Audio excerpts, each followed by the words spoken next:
Rose, I mean, obviously, it was the biggest question. It broke Twitter last week. What color did you see that dress? Definitely white and gold. There was no question in my mind. None. Really? Whatsoever. Really? I saw black and blue. How? Honestly, I don't know. How? You know, I do have poor eyesight. I have to wear contacts, which is really rough. You know what I mean? Like, it's a struggle sometimes.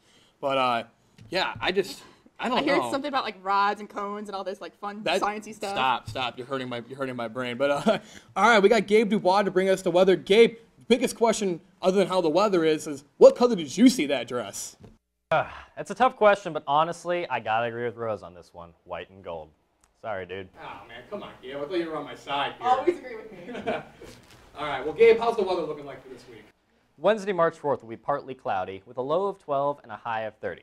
It'll also be the birthday of Kim Jong-un. No, not the Korean dictator, but the famous actress. You can celebrate her birthday by watching some of her most well-known movies, such as Marrying the Mafia, Lovers in Paris, and I Am Legend, which, if you ask me, she absolutely is. Thursday is going to get a little warmer with a low of 21 and a high of 35, and Friday will be a scorcher with a low of 32 and a high of 48. But don't get too excited about the warm weather because we'll be having southwesterly winds gusting at nearly 20 miles an hour. Looks like we won't be hanging up those winter coats just yet. Saturday will be partly cloudy with a low of 21 and a high of 48. It'll also be exactly 2 weeks until the first day of spring, a season famous for rain, tornadoes, and of course, not being as warm as we think it should be. Yay, spring.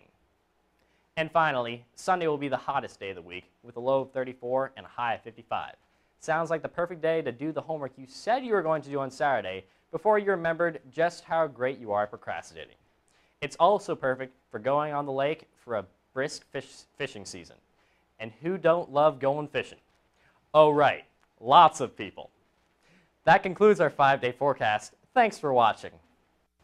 Thank you, Gabe. That was some pretty great weather we've heard. So, Austin, what do you think? Is he going to go fishing this week? You know, Gabe does not strike me as a fishing type of guy, but, you know, to each their own at this point. You know, I'm not going to join him if he goes because I'm not a huge fishing fan, but if he wants to go, hey, go right ahead, man. I don't care.